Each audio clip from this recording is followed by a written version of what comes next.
She threw her wedding ring at my chest with a smirk like she was tossing away a candy wrapper. The sound of it hitting the marble floor echoed louder than her words. "You're a nobody, Caleb. A joke. Look at you, standing here like a wounded puppy. I should have left you years ago." And then they laughed. Her lover, his friends, even my wife's so-called girlfriends. All of them. Laughing. Pointing. One even took a video. 12 minutes later, paramedics were kneeling in a pool of blood, struggling to keep her lover breathing, while another screamed into his radio for backup. And me? I was walking out of our joint account's final screen. Transfer complete. $482,000. But let's rewind, because to truly understand how I got to that moment, you need to know what it took to break a man who once believed in forever. Her name is Madison. We met during senior year at UCLA. She had that look in her eyes, like she was always 3 steps ahead, like the world was hers and she was bored of it already. I thought I was the lucky one when she said yes. I didn't see the warning signs back then. Nobody does. Not until it's too late. We've been married 6 years. The first 3? Honestly good. The kind of good where you come home, she hugs you from behind, and the world feels okay. But then her job at the marketing firm picked up. That's when things started to shift. She stopped laughing at my jokes. Stopped touching me. Stopped seeing me. You'll laugh when I tell you what finally gave her away. It wasn't a lipstick stain. It wasn't a whisper in the night. It was her perfume. She had this thing for sandalwood and citrus. But she started smelling like something else. Muskio. Like a man's cologne that clung to her skin longer than it should. The first time I noticed, I told myself she must have brushed past someone in the elevator. The second time, I stood in the hallway and inhaled the scent off her coat for a full minute. It wasn't mine. I don't wear anything that expensive. Then came the gym bag. It was sitting by the door one morning. I don't go through her stuff, not unless something feels wrong. That morning, it did. Inside, buried under her gym leggings, was a hotel card key. Room 327, the Pendleton. That was the same day she told me she had yoga after work. I waited. I didn't explode. I didn't scream. I watched. I followed her that Friday. She didn't see me behind the black SUV. Didn't see me park across the street from the Pendleton. I watched her walk in, laughing, in heels she hadn't worn for me in over a year. She was with someone. A man. Tall. Confident. Tan. Younger. I sat in that car and told myself, don't assume. Maybe it's work. But when they didn't come back out after an hour, when I saw the room number on the app, when I saw the two of them walk out 3 hours later with messy hair and post-fake smiles, that was the first time in years I felt like something inside me died. I drove home in silence. And I started planning. Not revenge. Not yet. Something deeper. I started collecting pieces. Passwords. Statements. I'd handled the finances. She was careless. She trusted me too much. A week later, she invited me to a party. Her friends were all there.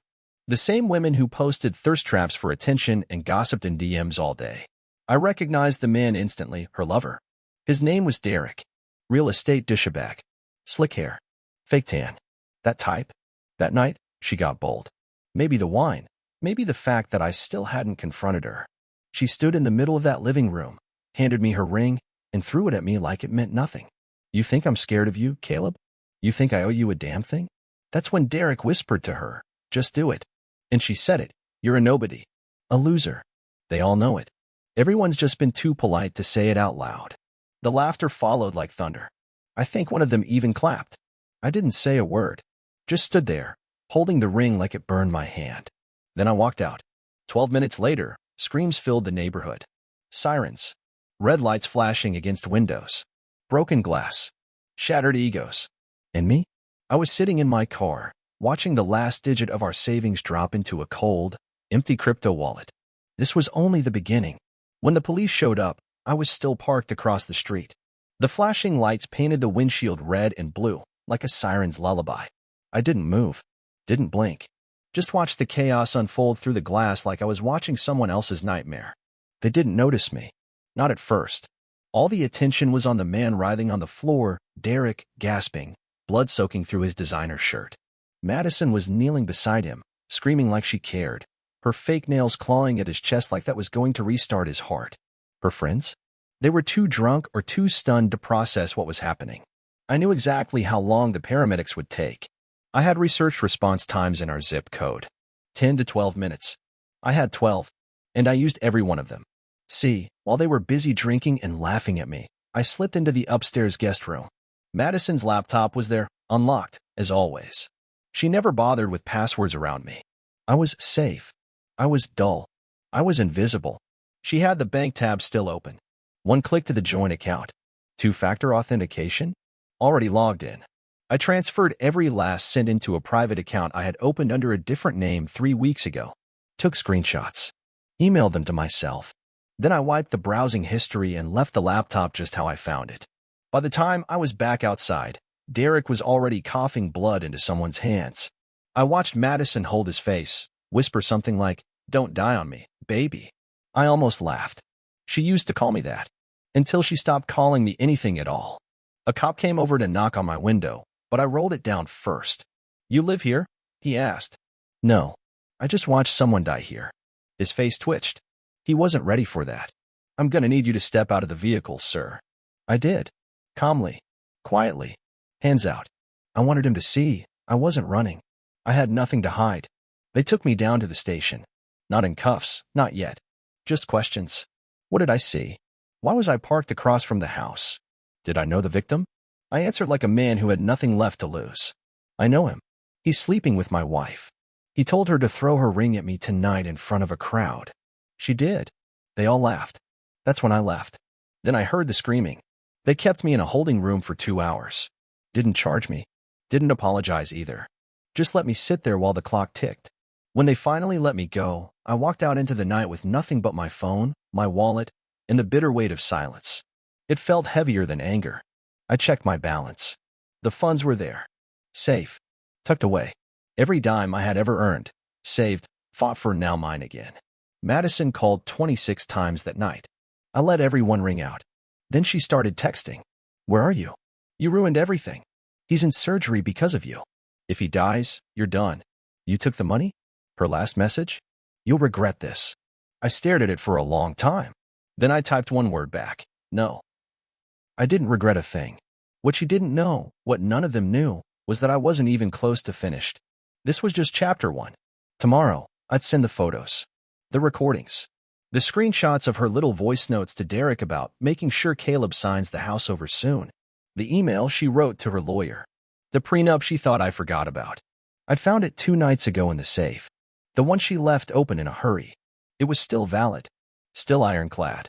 And it said, clear as day, in the event of infidelity by the wife, all shared assets revert to the husband. Funny how karma moves faster than a paramedic. And Madison? She had no idea that her next betrayal would be the one that burned her whole world down. The next morning, I stood in front of the house we once called home, watching movers load boxes into a truck. Not her stuff, mine. I had arranged everything at 3 a.m., called a service, paid in advance. I wasn't going to fight for furniture, not anymore. Let her keep the marble dining table she never let us use, the gold-framed mirror she bought to match her aesthetic. All of it. A kingdom of shallow things. What mattered was the house. And thanks to that prenup, it was mine. She didn't show up until noon. I heard her heels before I saw her, those sharp, click-clack stomps like she wanted the earth to know she was angry. Madison stormed across the driveway, messy bun, sunglasses, and rage pouring off her like perfume. "What the hell are you doing?" she snapped. I didn't answer. Just nodded to the movers. "Keep going. You think you can just take everything? After what you pulled? Derek's still in the ICU. You're lucky the cops didn't arrest you." I turned, finally meeting her eyes. There was no fear in mine. Just a calm that scared her more than yelling ever could. "I didn't touch him," I said. "But someone did. And they did it after you humiliated your husband in front of 20 people. Don't expect sympathy." Her jaw clenched, but she pivoted to her favorite weapon, sarcasm. "Oh, look at you, finally pretending to be a man. What's the plan, Caleb? Run away with your big fat moral victory? You think anyone's gonna pity you? You're a nobody. Always have been." She stepped closer, like she wanted to get under my skin. Her breath reeked of wine. Middle of the day. "Figures. You always acted like this boring little accountant, pretending you're so noble. But let's be real, you were just a placeholder until someone better came along. You were safe. And I got bored."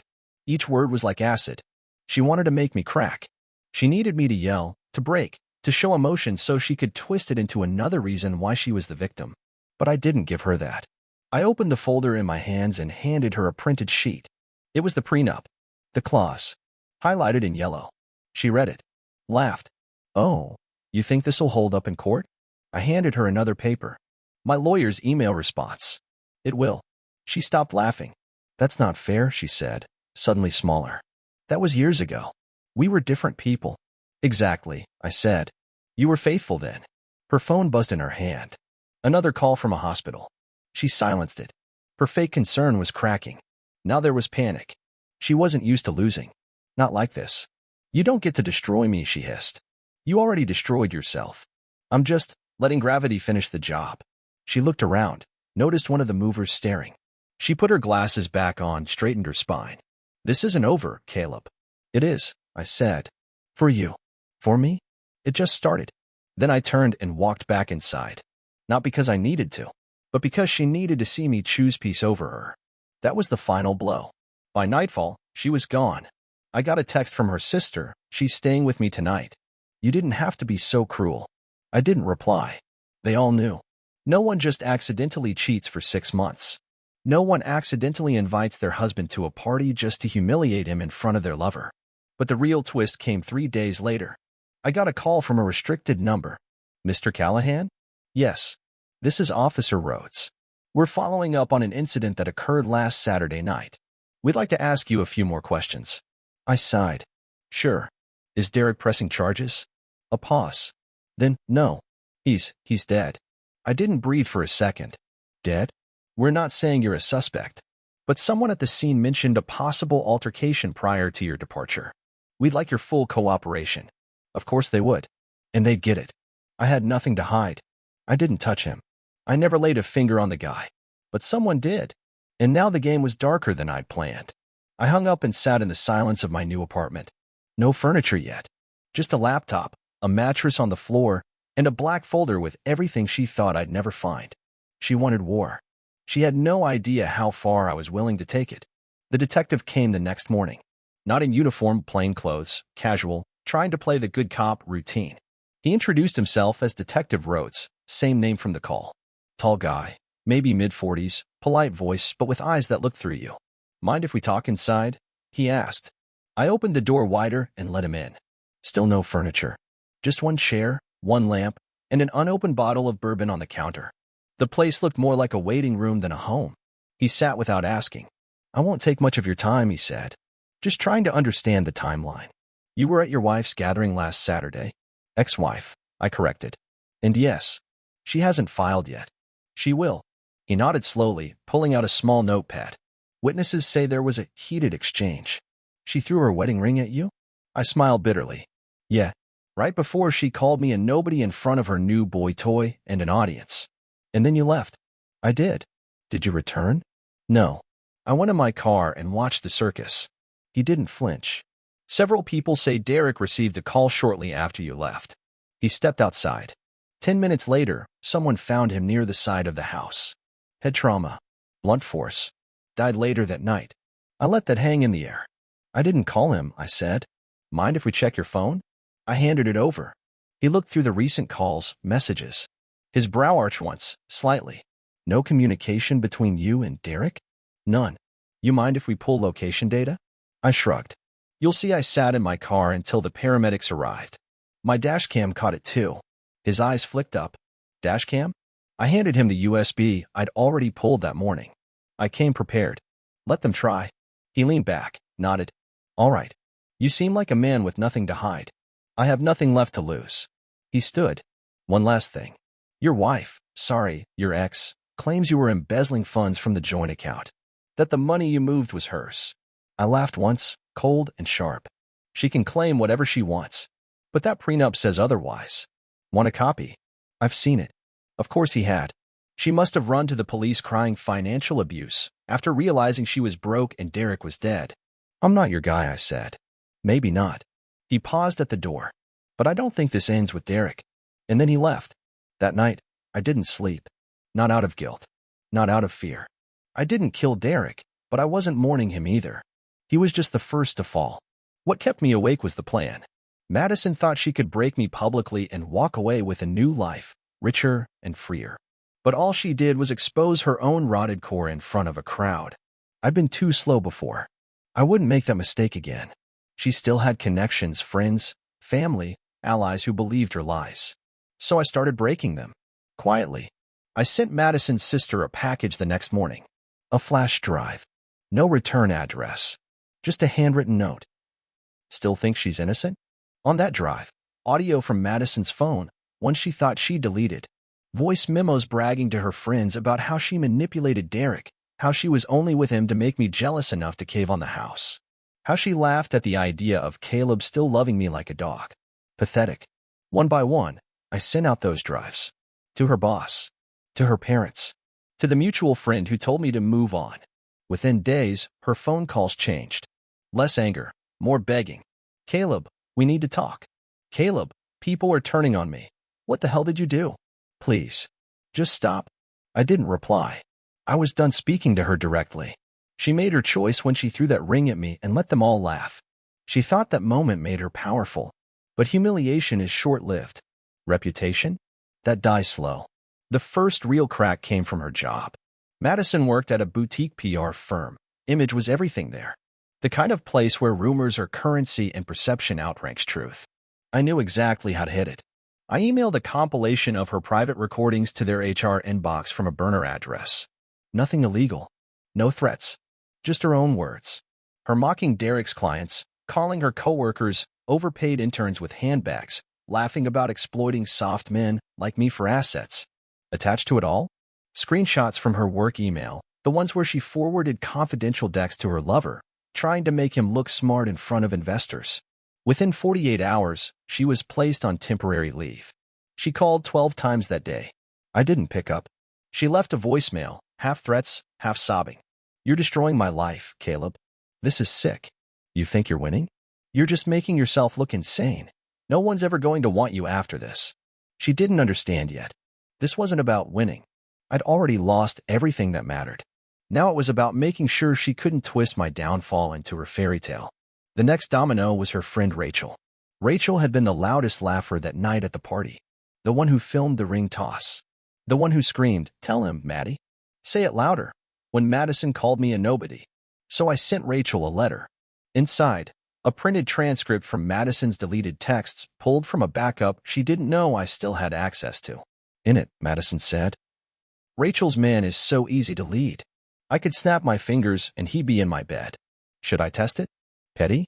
Yes, but effective." Rachel ghosted her by the end of the week. And Madison? She went nuclear. She posted a long Instagram story, pretending to cry, claiming she was the victim of a targeted hate campaign from a man with control issues. She used words like abuse and gaslighting. She painted me as unstable, desperate, vindictive. The comments came in fast. "Stay strong, girl. Men can't handle rejection. Protect your peace." But that didn't last long. One of the people I sent the flash drive to? A local blogger. The kind who lives for exposed scandals, especially ones involving women who build their brand on female empowerment. She uploaded a full video breakdown, the rise and fall of Madison Callahan. Clips, quotes, side-by-side receipts. She didn't have to lie, the truth was damning enough. By the time I saw Madison next, she looked like someone had wrung her out and left her to dry in the sun. Thin, pale, cracked makeup. She waited outside my gym. Caught me coming out after my set. I didn't stop walking. "Caleb," she said. I didn't look at her. "Please just stop this. You made your point. I lost my job. Derek's dead. Everyone thinks I'm some manipulative psychopath." I paused only for a second. Just enough to say, "That's because you are." She grabbed my arm. "What do you want from me?" I turned to her, slowly. "Nothing. That's the part you don't get. I don't want anything from you. I just want you to live with what you are, without anyone left to lie to." She blinked. "Tried again. You're not innocent either." I smiled. "No, I'm not. But I'm free." Then I walked away. That night, I got a final message from her. A long paragraph. Rambling. Unstable. "You broke something in me. I hope you're proud. You wanted war? You won. There's nothing left to take. I'm done fighting. I'm done pretending. I hope you rot alone." I stared at it for a while. Not out of anger. Just numbness. There was a time I would have cried reading that. Would have blamed myself. Would have begged her to explain. No? I deleted it. No reply. No screenshot. No record. She didn't deserve to live in my mind anymore. 2 weeks passed without a word. It was eerie at first, the silence. No messages, no random encounters, no one popping out of nowhere to defend her. Madison vanished from social media. Her friends went quiet. Even the apartment she fled to, her sister's, was listed for rent now. She was shedding her life like a snake's skin, trying to crawl away unseen. But the world doesn't forget that fast. One morning, I got a call from my bank. Routine security check, they said. There's been an attempt to access your private account, the voice on the line said. Same last name, flagged because of shared previous activity. Of course, she was desperate. She thought I'd let my guard down. That maybe I was finished. That maybe, just maybe, I still had a soft spot for her. She didn't know me anymore. I locked the account down with triple authentication. Called my lawyer. Sent him every new detail. He already had an open case preparing for litigation. We weren't just ending the marriage. We were pursuing damages. And with everything she'd done, public slander, attempted fraud, breach of prenup, I had more leverage than she could ever afford to ignore. I wasn't going to bleed her dry. I just wanted her exposed. That night, I sat alone in my kitchen. No music, no phone. Just the hum of the fridge and the dull ache behind my eyes. I wasn't angry anymore. I wasn't even bitter. I was tired. I stared at the ring box. I had found it in my nightstand drawer a few days earlier, her original ring. The one I bought with 3 months of savings, back when love meant sacrifice, not strategy. She threw it at me like it meant nothing. I thought about throwing it away. But then I remembered something her father said at our wedding, back when we were still pretending we'd last forever. Love is a promise made by fools and kept by men who don't know how to give up. Back then, I thought he was being sentimental. Now I realize he was warning me. That ring didn't represent love anymore. It represented a version of me I had buried. The man who believed her. The man who apologized for things she did. The man who watched himself rot for someone else's entertainment. I walked to the balcony and threw the ring into the night. Watched it vanish into the dark. I didn't care where it landed. The point was, it was gone. Like her. Like who I used to be. 3 days later, I got another message. This time, from a number I didn't recognize. You think you're free, Caleb. But you just made enemies with people you shouldn't have. Derek had friends. Real ones. You should watch your back. I didn't reply. I just forwarded it to the detective. Rhodes called that evening. Don't worry, he said. We're tracking the source. If she's behind this too, it won't go well for her. But something in his voice gave me pause. You think it's real? I asked. Or just another scare tactic? He hesitated. I think she's spiraling. And desperate people tend to overestimate their options. I hung up and sat in the dark, thinking. Not out of fear, but calculation. Madison wasn't done. She didn't know how to lose quietly. And when someone like that runs out of lies, they turn to fire. The fire came 3 nights later. It started small, just a smell at first. Burning plastic. Something faint in the hallway of my apartment building. I opened the door and saw smoke curling from the stairwell. Instinct kicked in fast. I grabbed my laptop, wallet, phone. That was it. No suitcase. No nostalgia. Just survival. By the time I got outside, flames were licking the second-floor windows. My unit. Mine. Neighbors stood in clusters on the lawn, barefoot and confused. Sirens screamed in the distance. I didn't speak. Didn't move. Just stood there, staring at the building as orange swallowed it whole. And in that moment, I knew. She did it. Not personally. Madison wasn't stupid. But she had whispered to the wrong person, cried to the right scumbag, and set something in motion she thought would scare me into silence. Instead, it hardened everything. The police asked questions. I gave them everything. The threats, the messages, the history. They took notes. One of them said arson. Another said possible retaliation. I didn't argue. I just gave them the list of names I had, all linked to Derek. All the friends who laughed at me at that party. They were running out of places to hide, and I was done playing defense. I checked into a hotel that night, still smelling like smoke, eyes raw. My phone buzzed around midnight. No name. Just another blocked number. Hope the flames got your attention, Caleb. Next time, it won't be your apartment. I read it twice. Then I screen captured it, saved it to my cloud, and sent it directly to Rhodes. An hour later, he called me. Voice tense. This isn't just about Madison anymore, he said. You're in the middle of something bigger. I know, I said. I've been in the middle of it for years. I just didn't realize until she laughed in my face. Rhodes exhaled hard. You want protection? No, I said. I want it finished. I meant that. The next morning, I took a cab to a cafe on the edge of town. Quiet place. I'd been texting with someone I knew could help, someone from college, now a forensic accountant. The kind of guy who saw through lies faster than anyone. I handed him a USB. What's this? He asked. Proof she's broke. And desperate. I want to know what she's planning next. He plugged it into his laptop, eyebrows raised as he scrolled. She sold her car 2 days ago, he said. Used the money to pay off a credit card. She's got about $400 in liquid cash. Maxed out. No assets left. What about Derek's estate? Contested. His parents are fighting for it. She was never married to him, remember? She gets nothing. So this was it. The queen had burned her castle down, thinking it would smoke me out. But now she was the one with no throne. Later that night, I finally answered her call. Her voice was sharp, hollow, shaking. What do you want from me, Caleb? She asked. I didn't respond. Just say it. You want me to beg? You want me to admit I ruined everything? Fine. I did. Happy now? I let the silence stretch. Derek's dead. My career's gone. My parents disowned me. You win. No, I finally said. Not yet. Winning would mean I forget you ever existed. She started crying. Or pretending to. I couldn't tell anymore. The line between her pain and performance had blurred beyond recognition. I loved you once, she whispered. No. You loved control. You loved the mirror version of me you could bend into shape. The real me? You never wanted him. You just didn't think I'd learn to stand without you. And then I hung up. Not in rage. Not in triumph. Just clarity. A week passed. No more calls. No new threats. Just quiet. Almost unnatural. I moved into a new apartment, smaller, simpler, but mine. No traces of her. No perfume clinging to the furniture. No fake smiles waiting at the door. Just peace. And silence, real silence. The kind that doesn't make you anxious. The kind that lets you breathe without permission. I'd spent so long reacting to her chaos that I forgot what it felt like to live without walking on eggshells. Without double-checking every word, every look, every text. Madison didn't reach out again.